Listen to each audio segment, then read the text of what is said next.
என்னுடைய பேர் வந்து டாக்டர் வரதராஜன். இங்க கோயம்புத்தூர் மாவட்டத்தினுடைய விலங்குகள் நல அலுவலராக வந்து கடந்த 2 மாதமா இங்க பணிபுரிந்து கொண்டிருக்கேன். Pet shop. பெட் ஷாப்ங்கிறது இந்த நாய்கள், பூனைகள், சிறு பிராணிகள் மற்றும் பறவைகள் இதை யார் யார் வந்து கடையில வச்சு சேல்ஸ் பண்றீங்களோ, விற்பனை செய்கிறீர்களோ, இவர் அனைவருமே வந்து பாத்தீங்கன்னா நம்ம விலங்குகள் நல வாரியத்துல வந்து கண்டிப்பாக அதை பதிவு செய்ய வேண்டும். 60 நாளுக்கு உண்டான கீழே உள்ள குட்டிகளை வந்து நீங்க வந்து விற்பனை செய்யக்கூடாது. அது தடை செய்யப்பட்டுள்ளது. அது மாதிரி சில நாய்கள் வந்து தடை செய்யப்பட்ட நாய்கள் பட்டியல் ஒன்று உள்ளது. அதை நீங்க வந்து அது என்ன எங்களிடம் அறிந்து கொண்டு அந்த நாய்களை வந்து நீங்கள் வந்து விற்பனை செய்யக்கூடாது.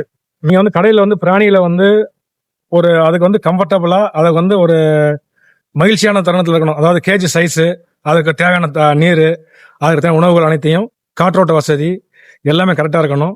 அந்த வைக்கக்கூடிய கேஜ், அந்த கூண்டு வந்து அதற்கு வந்து சரியான அளவில் இருக்கணும். ரொம்ப நெருக்கமா இருக்கக்கூடாது. அதை பார்த்துங்க. அது அனிமல் கம்ஃபர்டபுளா இருக்கணும். இதை வழியில போறவங்க யாராவது அனிமல் லவர்ஸ் யாராவது பார்த்து கம்ப்ளைண்ட் பண்ணாங்கன்னா அது உங்க மேல சிவியர் ஆக்ஷன் எடுக்கப்படும். அதனால அதை வந்து நீங்க கரெக்டா வச்சுங்க. சின்ன குட்டிகளையோ ஏதாவது நீங்க விற்பனை செஞ்சீங்கன்னா பிசிஏ ஆக்ட் 1962 படி, அது இல்லாம இந்த பிஎன்எஸ் 325 படி இது வந்து பிராணிகள் சித்திரவதை தடுப்பு சட்டத்தில் வந்துச்சுன்னா உங்களுக்கு சிறை தண்டனையோ, அது மாதிரி இங்க வைக்கக்கூடிய நாய்கள், பூனைகளுக்கு வந்து கம்பல்சரி வந்து வெறிநாய் தடுப்பூசி போட்டிருக்கணும். போட்டுட்டு தான் நீங்க வந்து சேல்ஸே பண்ணணும். தடுப்பூசியில் அனைத்து போட்டது பிறகுதான் நீங்க வந்து விற்பனை பண்ணணும்.